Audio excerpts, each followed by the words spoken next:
देखिए यहाँ पर आपको ये पार्ट 2 हम डाल रहे हैं, क्योंकि हुआ क्या कि हमको वीडियो को पॉज करना था, मतलब रोकना था, ठीक है। लेकिन हमने क्या किया, हमको चेक करना था कहीं लाइट तो नहीं कट गई, क्योंकि सारा काम तब इन्वर्टर पर होने लगता। तो हम चेक करने के लिए क्या किए, हमको पॉज बटन को दाबना था, लेकिन हम गलती से इसको स्टॉप कर दिए। स्टॉप कर दिए तो वो वीडियो पूरा का पूरा सेव हो चुका है। ये आप पार्ट 2 देख रहे हो, ठीक है। पार्ट 2 देख रहे हो तो सब कुछ वही है, हम लोग जो पढ़ रहे थे उसके आगे हम लोग पढ़ेंगे। हम लोग प्रतिबिंब पढ़ रहे थे, प्रतिबिंब की परिभाषा चित्र हमने आपको बता के समझा दिया।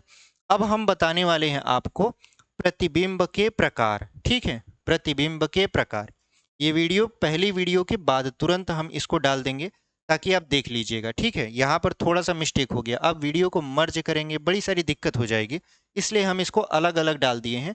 बट आप पार्ट वाइज में आप देख लीजिएगा, ठीक है। हमको यहाँ पर पॉज बटन करना था, लेकिन हम क्या कर दिए, इसको स्टॉप ही कर दिए, जिसकी वजह से थोड़ा सा यहाँ पर दिक्कत हो गया।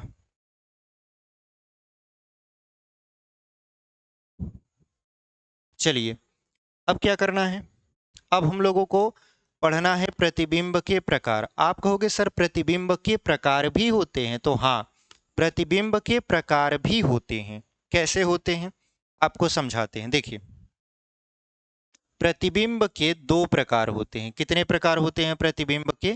दो प्रकार होते हैं। कौन कौन सा? तो पहला होता है वास्तविक प्रतिबिंब। पहला होता है वास्तविक प्रतिबिंब, ठीक है।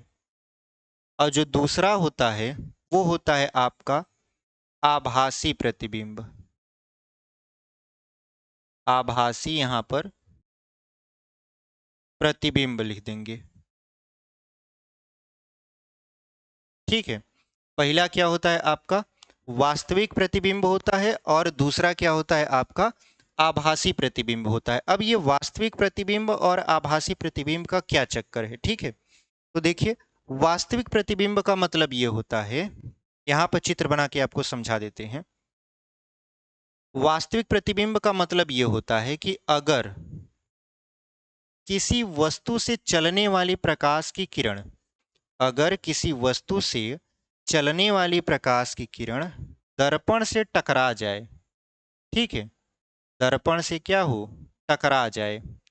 टकराने के पश्चात, टकराने के पश्चात अगर वो वास्तव में किसी बिंदु पर काटती है एक दूसरे को, तो वहां पर जो प्रतिबिंब बनता है वो वास्तविक प्रतिबिंब बनता है। जैसे अभी हम आपको सिखाएंगे अवतल दर्पण द्वारा प्रतिबिंब का बनना, तो उसमें आपको बताएंगे वास्तविक बनता है, उल्टा बनता है, आपका यहाँ पर दर्पण के सामने बनता है। तो वहां पर हम जो वास्तविक बोलेंगे उसका मतलब ये है कि किसी वस्तु से चलने वाली प्रकाश की किरण दर्पण से टकराने के पश्चात अगर, यहाँ पर यफ लिख देते हैं, अभी आपको समझ में थोड़ा कम आएगा, ये जो हम लिख रहे हैं सी एफ, ये सारी चीजें थोड़ा कम आपको समझ में आएगा, बट इसको हम अगली वीडियो में जब बताएंगे तो बहुत ही डिटेल में बताएंगे और आपको सारी चीजें समझ में आएंगी। यहाँ पर आप केवल एक चीज पर फोकस करिए, वो है आपका वास्तविक प्रतिबिंब, बाकी किसी से आपको मतलब नहीं होना चाहिए, ठीक है। ये है आपका वस्तु, ये है आपका वस्तु। वस्तु से कोई प्रकाश की किरण ऐसे चली, दर्पण से टकरा गई। दर्पण से टकराने के पश्चात देखिए यहां पर ये एक दूसरे को काट रहे हैं।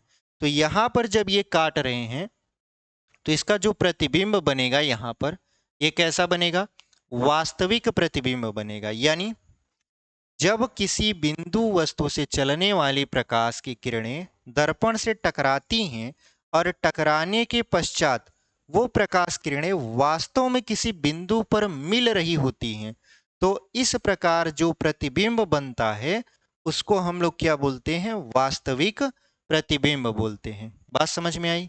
यानी प्रकाश किरण चलेगा, दर्पण से टकराएगा, वास्तव में मिलेगा, तो वास्तविक प्रतिबिंब बन जाएगा, ठीक है। अब चलते हैं किस पर, आभासी प्रतिबिंब पर। आभासी प्रतिबिंब को भी हम आपको दर्शाएंगे दर्पण के माध्यम से ही, ताकि आपको समझने में दिक्कत ना हो, ठीक है।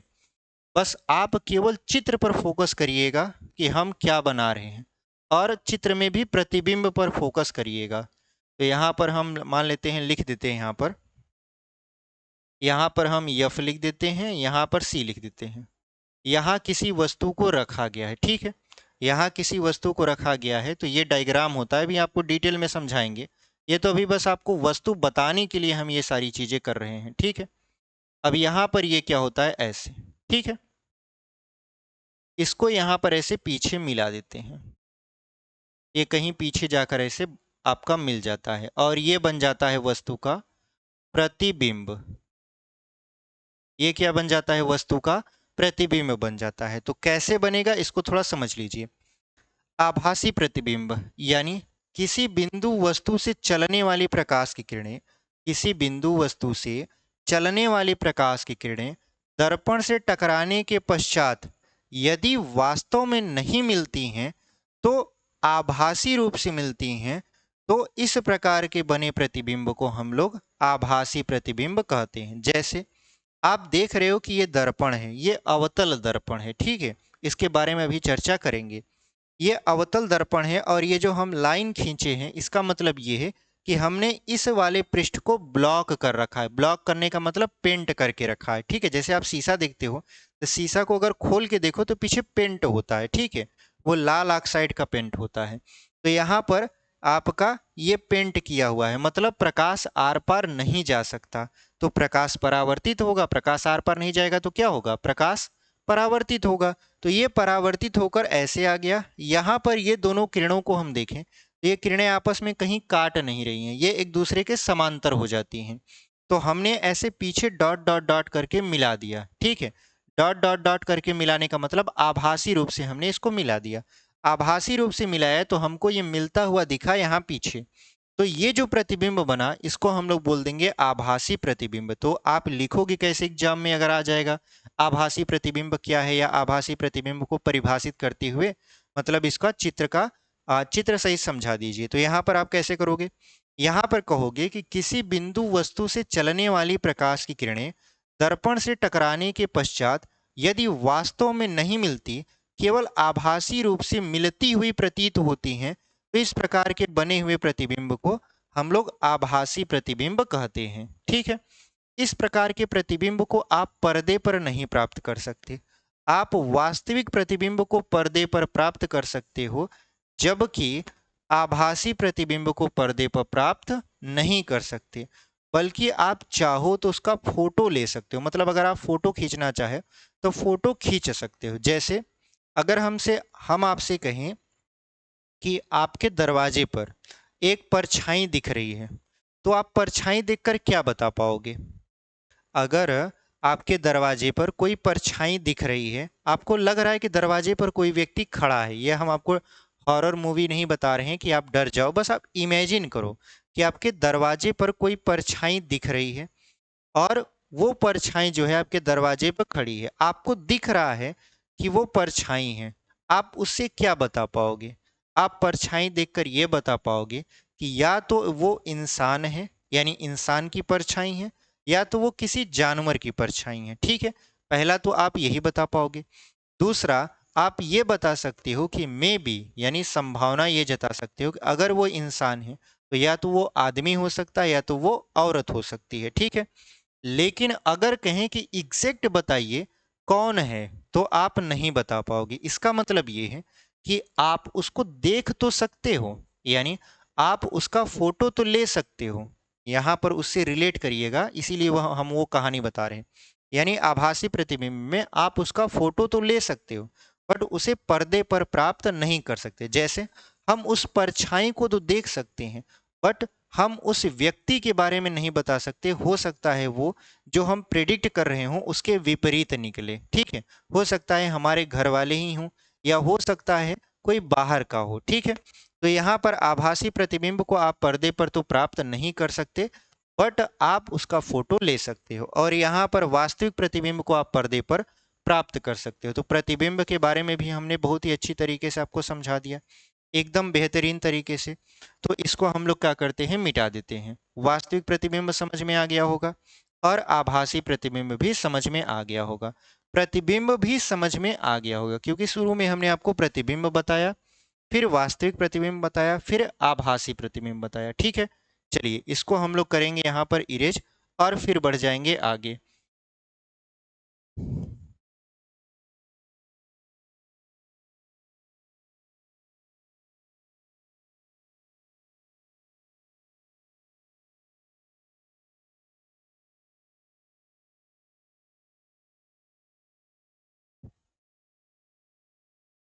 चलिए अब हम लोग आगे बढ़ते हैं। आगे देखिए, हमने प्रतिबिंब पढ़ लिया, तो उसके बाद टॉपिक आता है आपका दर्पण का। ठीक है, दर्पण बोले तो शीशा यानी दर्पण। दर्पण क्या होता है इसको समझिए। देखिए, हम यहाँ पर परिभाषा लिख भी सकते हैं, आपको चित्र से समझा भी सकते हैं। तो हम प्रेफर कर रहे हैं कि हम चित्र से आपको समझा दें, ज़्यादा अच्छी तरीके से आपको समझ में आ जाए।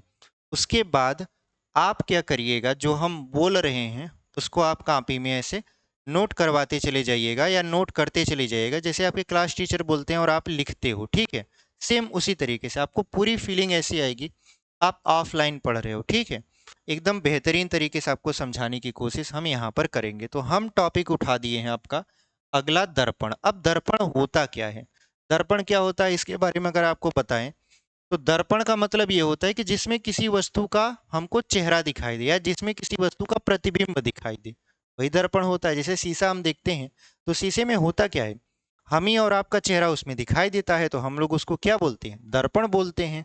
तो दर्पण की परिभाषा क्या ये होती है, नहीं। दर्पण की परिभाषा ऐसे आप समझाने के लिए बता सकते हो, बट साइंस में दर्पण की परिभाषा अलग दिया गया है। क्या दिया गया है, देखिए इसमें कहा क्या है दर्पण की परिभाषा में, कि अगर हम किसी कांच के, अब वो कांच गोलीय भी हो सकता है। देखिए, वो कांच ऐसे गोलीय भी हो सकता है और ये समतल भी हो सकता है। तो अगर हम किसी कांच के एक पृष्ठ को, कांच मतलब पारदर्शी कांच, पारदर्शी से मतलब होता है कि प्रकाश उसमें आर पार चला जाए, तो हम परिभाषा को ऐसे बना सकते हैं कि अगर हम किसी पारदर्शी कांच को इस तरीके से उसके एक पृष्ठ पर पालिश अथवा कलई कर दें कि उसका दूसरा वाला पृष्ठ परावर्तक पृष्ठ बन जाए, तो इस प्रकार की जो संरचना बनती है उसको हम लोग दर्पण कहते हैं। फिर से आपको समझा दें, फिर से हम बोल दें, हमारे कहने का मतलब ये है कि अगर किसी पारदर्शी कांच के किसी एक पृष्ठ पर कलई अथवा आयरन ऑक्साइड का लेप लगा दिया जाए, तो उसका जो दूसरा वाला पृष्ठ होता है वो परावर्तक पृष्ठ बन जाता है, और इस प्रकार की बनी संरचना को हम लोग क्या बोलते हैं, दर्पण बोलते हैं। यानी हमारे पास ये कांच है, ये भी हमारे पास कांच है, ये समतल कांच है और ये गोली कांच है। तो अगर हम चाहे समतल कांच और चाहे गोली कांच के एक पृष्ठ को पालिश कर दें, पालिश का मतलब होता है एक पृष्ठ को ऐसे ब्लॉक कर दें, यानी आयरन ऑक्साइड लगा दें, जिसकी वजह से प्रकाश आए तो आर पार न जा पाए, ऐसे प्रकाश आकर इससे टकराए और टकराकर वापस उस पार न जा पाए। तो इस प्रकार की जो संरचना बनती है इसी को हम लोग क्या बोलते हैं, दर्पण बोलते हैं। ठीक है, अगर हम इसमें देखें तो हम अगर इसके उभरे हुए पृष्ठ पर कलई कर दें, पालिश करने का मतलब क्या होता है, कलई कर देना।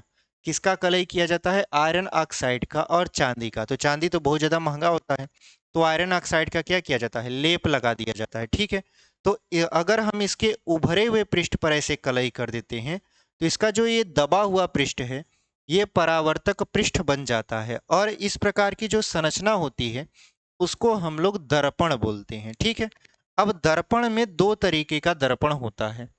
एक देखिए समतल कांच पर है तो इसका नाम पड़ गया समतल दर्पण, और एक ऐसे गोलाकार कांच को आपने ऐसे कलई कर दिया तो इसका नाम पड़ गया गोलीय दर्पण। तो दर्पण की परिभाषा आपने समझा कि किसी पारदर्शी कांच के एक पृष्ठ को कलई कर दिया जाता है तो उसका जो दूसरा वाला पृष्ठ होता है वो परावर्तक पृष्ठ बन जाता है, और इसी को हम लोग दर्पण बोलते हैं।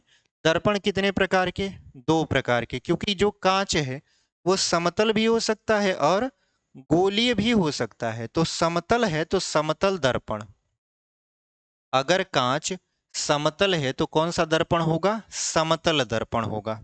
यहां पर क्या हो जाएगा, समतल, उसके बाद दर्पण। और अगर कांच गोलीय है तो कौन सा दर्पण होगा आपका? गोलीय दर्पण। तो अगर आपसे कोई पूछे कि दर्पण कितने प्रकार का होता है, तो बहुत सारे लोग तुरंत ही, बहुत सारे बच्चे तो ऐसे होते हैं जो तुरंत रटे रहते हैं। उनको बस यही बता दिया जाता है कि जब दर्पण कोई पूछे तो बता देना उत्तल दर्पण और अवतल दर्पण होता है, जबकि ऐसा नहीं है। दर्पण की परिभाषा बताते समय हमने आपको बताया था कि दर्पण जो होता है वो दो तरीके का होता है। एक होता है समतल दर्पण और एक होता है आपका गोलीय दर्पण। अगर कांच के किसी समतल पृष्ठ के एक पृष्ठ को कलई कर दिया जाए और उसका जो दूसरा वाला पृष्ठ है वो परावर्तक पृष्ठ बन जाए या चमकदार पृष्ठ बन जाए, तो वहां पर वो समतल दर्पण होता है। लेकिन अगर वही किसी कांच के खोखले गोले के एक पृष्ठ को कलई करके दूसरे पृष्ठ को चिकना बना दिया जाए, यानी पालिशदार बना दिया जाए, तो इस प्रकार के दर्पण को हम लोग क्या बोलते हैं? गोलीय दर्पण बोलते हैं। तो जब भी अगर आपसे कोई पूछे कि दर्पण के कितने प्रकार होते हैं, तो आप बताइएगा दो प्रकार होते हैं। कौन कौन सा? समतल दर्पण और गोलीय दर्पण। अब ये जो गोलीय दर्पण होता है ये दो तरीके का होता है। गोलीय दर्पण कितने तरीके का होता है? दो तरीके का। ठीक है, गोलीय दर्पण कितने तरीके का होता है? दो तरीके का। पहला जो होता है वो उत्तल होता है, उत्तल दर्पण। दूसरा होता है आपका अवतल दर्पण। आप आगे पीछे भी पढ़ सकते हो इसको, चाहे आप उत्तल पढ़िए पहले चाहे अवतल पढ़िए, कोई फर्क नहीं पड़ता, बट आप उत्तल अवतल जरूर बताइए। तो समतल दर्पण कितने प्रकार के होते हैं? दो प्रकार के। एक गोलीय दर्पण, यानी ये जो दर्पण होता है ये दो प्रकार का होता है। एक होता है समतल दर्पण और एक होता है गोलीय दर्पण। और जो गोलीय दर्पण होता है वो दो तरीके का होता है। एक होता है उत्तल दर्पण और एक होता है अवतल दर्पण। तो जब भी अगर आपसे कोई पूछे कि अवतल दर्पण और उत्तल दर्पण किस दर्पण के भाग हैं, तो आप बताइएगा ये दोनों गोलीय दर्पण के भाग हैं। किसके भाग हैं? गोलीय दर्पण के। ठीक है, यहाँ तक कंप्लीट हो गया। अब बात कर लेते हैं यहाँ पर समतल दर्पण के बारे में। शुरुआत जो है वो समतल दर्पण से है, तो समतल दर्पण की बात कर लेते हैं। इसको हम लोग यहाँ पर करेंगे इरेज। ठीक है, इसको हम लोग यहाँ पर इरेज कर देते हैं।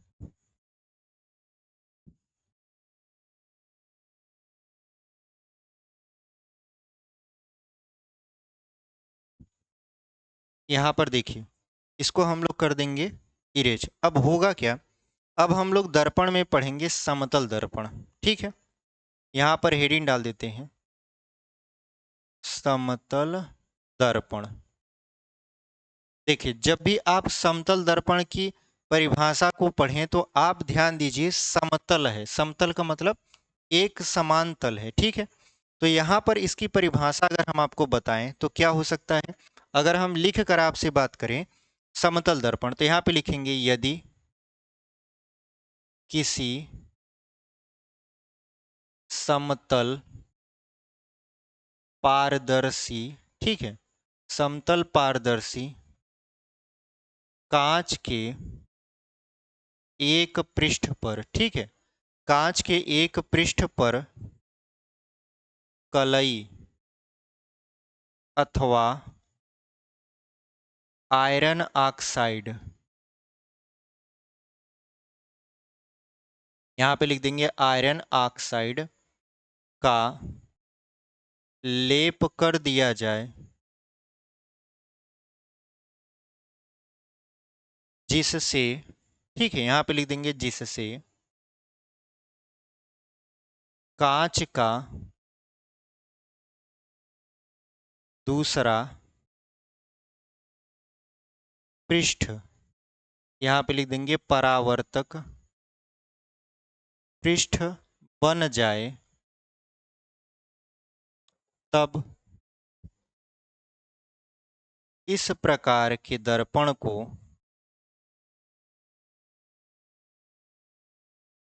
क्या बोलते हैं? समतल दर्पण बोलते हैं। इस प्रकार के दर्पण को समतल दर्पण कहते हैं। ये हो गया इसका परिभाषा, इतना लंबा चौड़ा। जो हम बोल के समझाते वही हम क्या कर रहे हैं यहाँ पर आपको लिख के समझा दे रहे हैं। ठीक है, यहाँ पर अगर हम जो बोल के समझाते वही हम लिख भी दे रहे हैं ताकि आपको अगर लिखना भी है तो समझ जाइए, क्योंकि आपके मन में होगा सर आप लेक्चर की तरह बोले जा रहे हो, कुछ लिख भी दो। तो यहाँ पर हम इसको लिख भी दिए। हमने क्या लिखा? यदि किसी समतल पारदर्शी कांच के एक पृष्ठ पर कलई अथवा आयरन ऑक्साइड का, यहाँ पे आयरन ऑक्साइड का लेप कर दिया जाए, जिससे कांच का दूसरा पृष्ठ परावर्तक पृष्ठ बन जाए, तब इस प्रकार के दर्पण को समतल दर्पण कहते हैं। चित्र अगर हम आपसे बताना चाहें बना के, तो क्या हो सकता है? मान लेते हैं ये पारदर्शी कांच है। पारदर्शी कांच का मतलब ये होता है कि प्रकाश जो है कांच से इस पार से उस पार आसानी से चला जाए, तो ये होता है पारदर्शी, मतलब आर पार चला जाए। हमने आपको पारदर्शी माध्यम पढ़ाया भी है, ठीक है।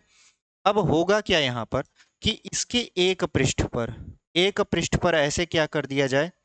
कलई कर दिया जाए। कलई का मतलब होता है इसके एक पृष्ठ को ब्लॉक कर दिया जाए पूरी तरीके से, जिससे प्रकाश आए, जिससे प्रकाश अगर आए भी तो इससे टकराकर उस पार न जा पाए। तो इस प्रकार की जो संरचना बनती है, इसमें इसका दूसरा वाला पृष्ठ जो बच जाता है वो परावर्तक पृष्ठ बन जाता है। तो ऐसे संरचना को हम लोग समतल दर्पण बोलते हैं। या आप सिंपल सा जवाब ये भी दे सकते हो, 2 लाइन में, मुश्किल से मुश्किल 2 लाइन में आप इसकी परिभाषा दे सकते हो।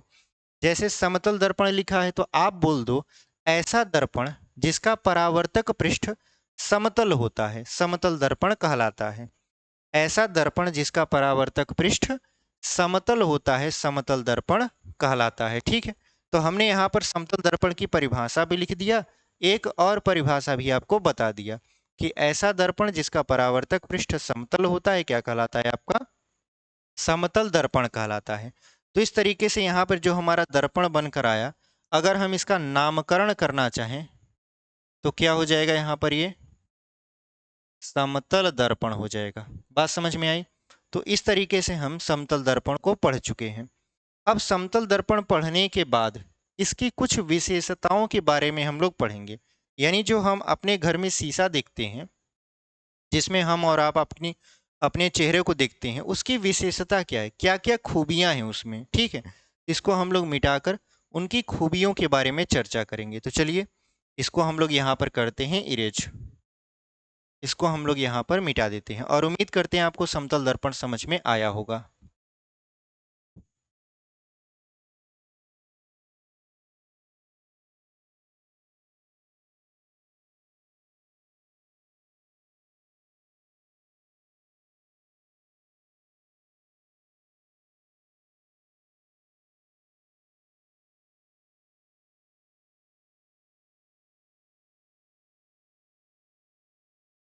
चलिए यहाँ पर अब हम लोग बात करने वाले हैं किसका? हम लोग बात करने वाले हैं समतल दर्पण की विशेषता के बारे में, या समतल दर्पण के गुणों के बारे में। तो यहाँ पे लिख देंगे समतल दर्पण के गुण। हेडिंग डाल लीजिए समतल दर्पण के गुण। अब ये जो समतल दर्पण के गुण हैं, ये इनकी विशेषता है, क्योंकि देखिए विशेषता आपके अंदर है तभी आपके अंदर क्या है? गुण है। जैसे आप पढ़ाने में अच्छे हो तो आप अच्छे टीचर कहलाओगे, आप पढ़ने में अच्छे हो तो आप अच्छे स्टूडेंट कहलाओगे।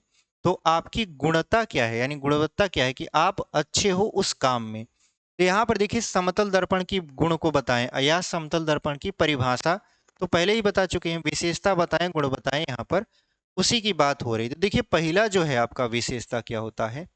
समतल दर्पण द्वारा हमेशा जो प्रतिबिंब बनता है वो आभासी,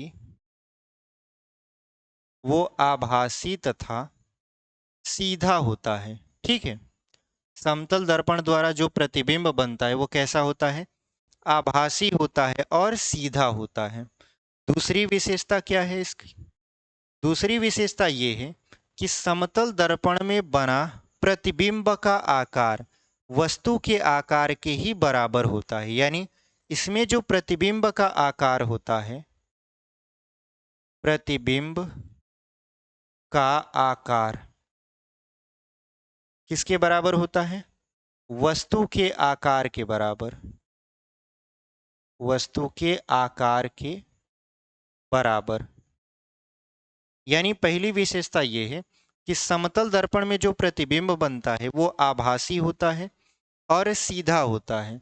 दूसरी विशेषता ये है कि समतल दर्पण का जो प्रतिबिंब का आकार होता है वो वस्तु के आकार के बराबर होता है। ठीक है, चलिए तीसरा हम गुण पढ़ लेते हैं। तीसरी विशेषता क्या है? तीसरी विशेषता ये है कि अगर कोई व्यक्ति समतल दर्पण में अपना प्रतिबिंब सर से लेकर पैर तक देखना चाहे, नॉर्मली घरों में जो शीशा होता है उसमें हम लोग अपना यहाँ तक का चेहरा देखते हैं, ठीक है, मतलब यहाँ तक का, मतलब अपना सर बस देख पाते हैं, बाकी कोई अंग नहीं दिखता। अगर हम किसी विशेष अंग को, जैसे हम हाथ को उठाकर ऐसे समतल दर्पण के सामने रखें तो ये हाथ दिखाई देता है, ठीक है। तो पूरा हम शरीर अपने समतल दर्पण में नहीं देख पाते जो घर में यूज होता है। तो अगर आपकी इच्छा करे कि नहीं हमको एक ऐसा शीशा बनवाना है जिसमें हम सर से लेकर पैर तक की वस्तु, यानी सर से लेकर पैर तक हम उस शीशे में दिखाई दें, मतलब अगर हम सामने ऐसे खड़े हो जाएं तो हमारा सर भी दिखना चाहिए, अगर हम नज़र ऐसे झुका दें तो हमारा पैर भी दिखना चाहिए उस शीशे में। तो ये नियम कहता है या समतल दर्पण का गुण ये है कि अगर कोई व्यक्ति है जिसकी ऊंचाई यच है, जिसकी ऊंचाई क्या है? यच है, अगर वो चाहता है कि वो अपना पूरा प्रतिबिंब समतल दर्पण में देखे तो उसके शीशे का जो आकार होना चाहिए, यानी समतल दर्पण का जो आकार होना चाहिए मनुष्य की ऊंचाई का आधा होना चाहिए, मतलब यच बटा 2 होना चाहिए समतल दर्पण।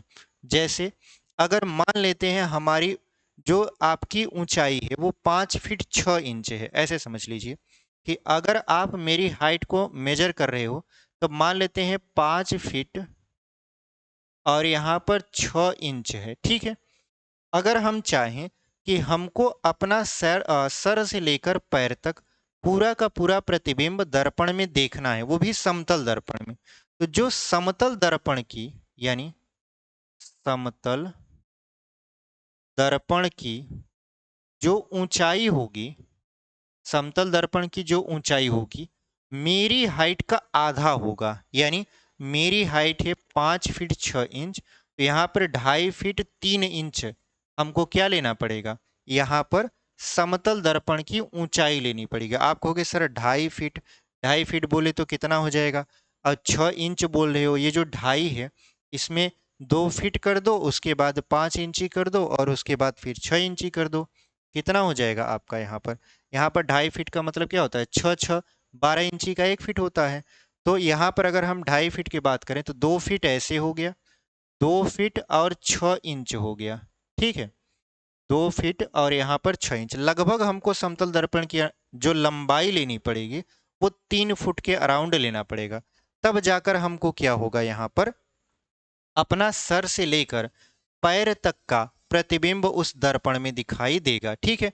अगर हम यहाँ पर 2.5 फीट ही लिखें, 6 इंच का अगर झमेला हम न पालें तो आप कहोगे सर समतल दर्पण की जो ऊंचाई होगी आपकी ऊंचाई की, यानी 5/2 हो जाएगा, यानी आपकी हाइट का आधा हाइट अगर हम समतल दर्पण की रखें तो आप अपने प्रतिबिंब को सर से लेकर पैर तक उसमें देख पाओगे।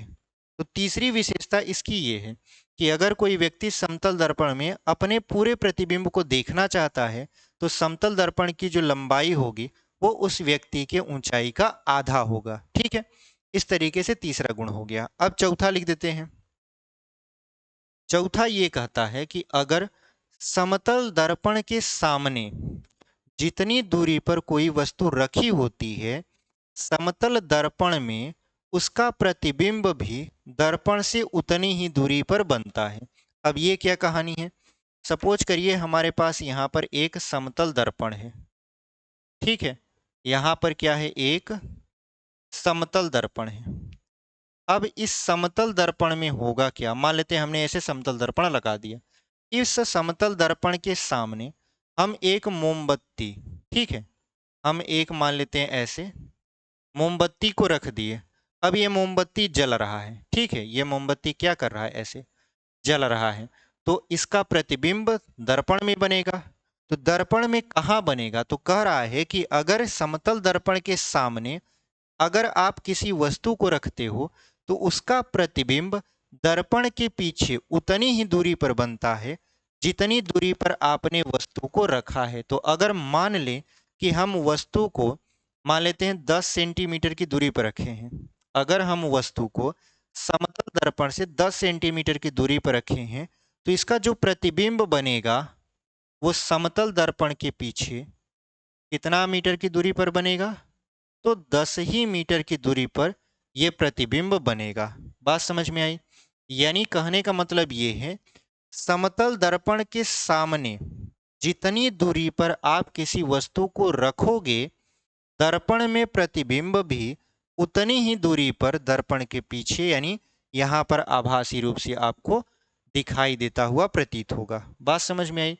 अब यहां पर प्रश्न कैसे पूछता है, जैसे पूछ लेगा समतल दर्पण के सामने किसी वस्तु को 10 सेंटीमीटर की दूरी पर रखा गया तो इसका प्रतिबिंब दर्पण से कितना दूर बनेगा?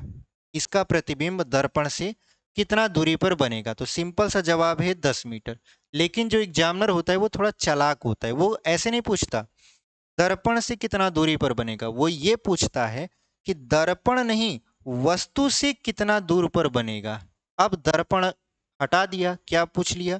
वस्तु पूछ लिया। तो लोग क्या करते हैं, यही नियम पढ़ के गए होते हैं कि समतल दर्पण के सामने किसी वस्तु को रखा जाता है तो उसका जो प्रतिबिंब होता है वो दर्पण से उतनी ही पीछे दूरी पर बनता है।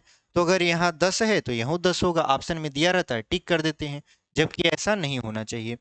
होना क्या चाहिए? हमसे पूछा है कि वस्तु से प्रतिबिंब कितनी मीटर की दूरी पर है या कितना दूर पर बना है। तो वस्तु तो यहाँ दर्पण से 10 है और इसका प्रतिबिंब भी दर्पण के पीछे 10 ही बना है, तो 10 और 10 कितना हो गया?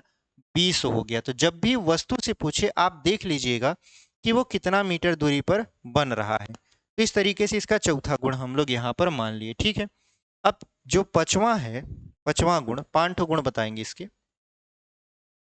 जो पांचवा गुण है वो ये है कि अगर वस्तु और प्रतिबिंब को मिलाने वाली कोई ऐसी रेखा खींच दे, अगर वस्तु और प्रतिबिंब को मिलाने वाली रेखा खींची जाए तो वो समतल दर्पण पर लंब होता है। वो समतल दर्पण पर क्या होता है?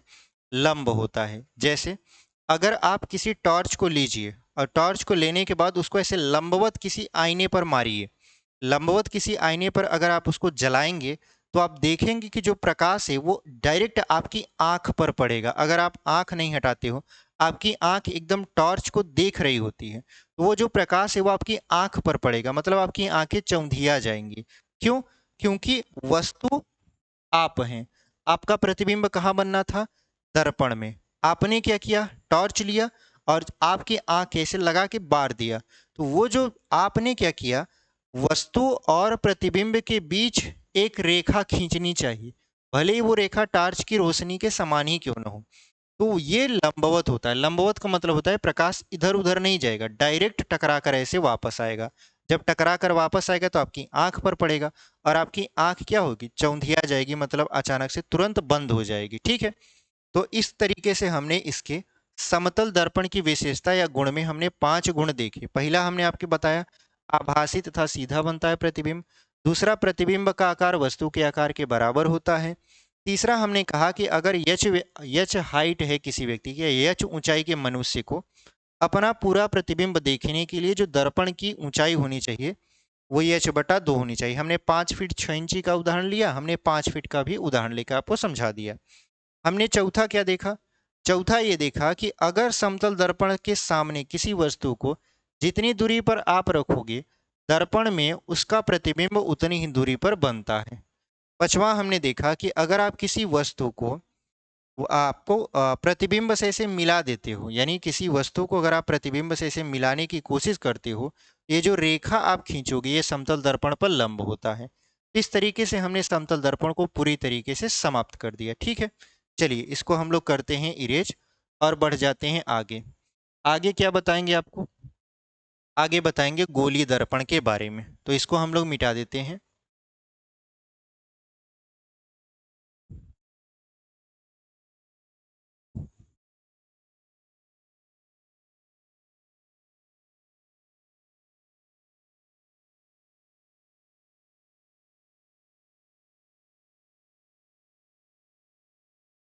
चलिए आगे हम लोग क्या करेंगे, गोली दर्पण के बारे में चर्चा करेंगे। तो गोली दर्पण के बारे में थोड़ा बहुत हम यहाँ पर आपको बता देंगे, गोलीय दर्पण, ठीक है।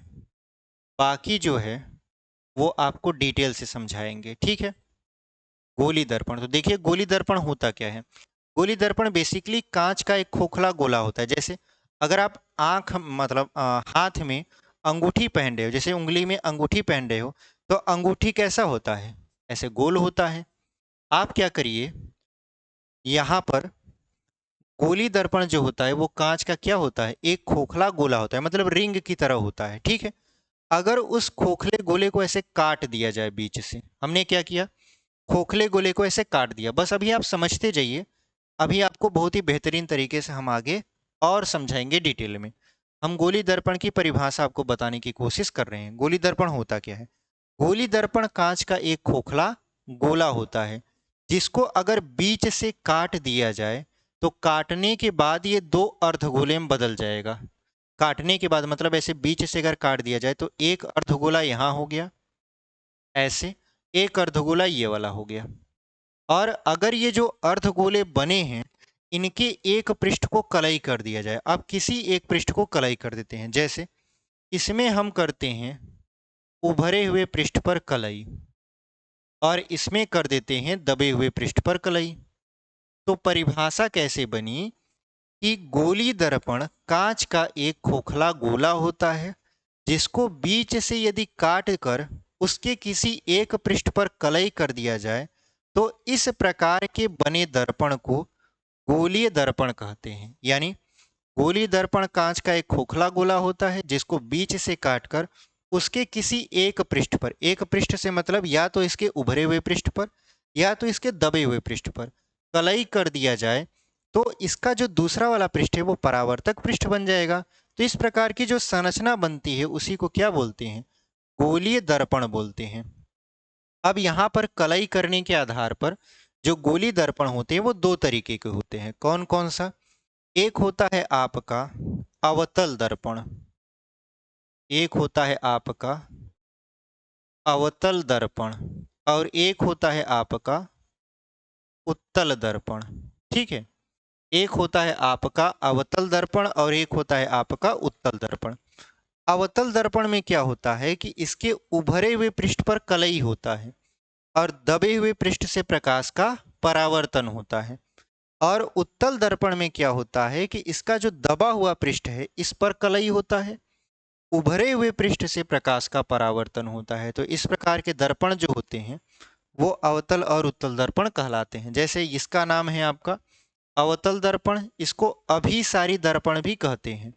और इसका क्या नाम है, उत्तल दर्पण, इसको अपसारी दर्पण कहते हैं। इसको क्या बोलते हैं, अपसारी दर्पण भी बोलते हैं। बात समझ में आई। तो ये थोड़ा बहुत इंट्रो था जिसको हमने आपको बता दिया। किसका इंट्रो था, गोली दर्पण का। इसको हम लोग कल की वीडियो में एकदम डिटेल से चर्चा करके मतलब समझेंगे।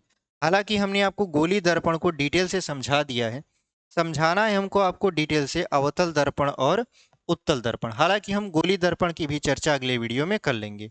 तो कैसा लगा ये वीडियो, उम्मीद करते हैं आपको समझ में आया होगा। ये वीडियो को यहीं पर ख़त्म करते हैं। और अगर आपको वीडियो पसंद आई है तो वीडियो को ज़रूर लाइक करिए, चैनल को सब्सक्राइब करिए और अपने दोस्तों तक इसे ज़रूर शेयर करिए।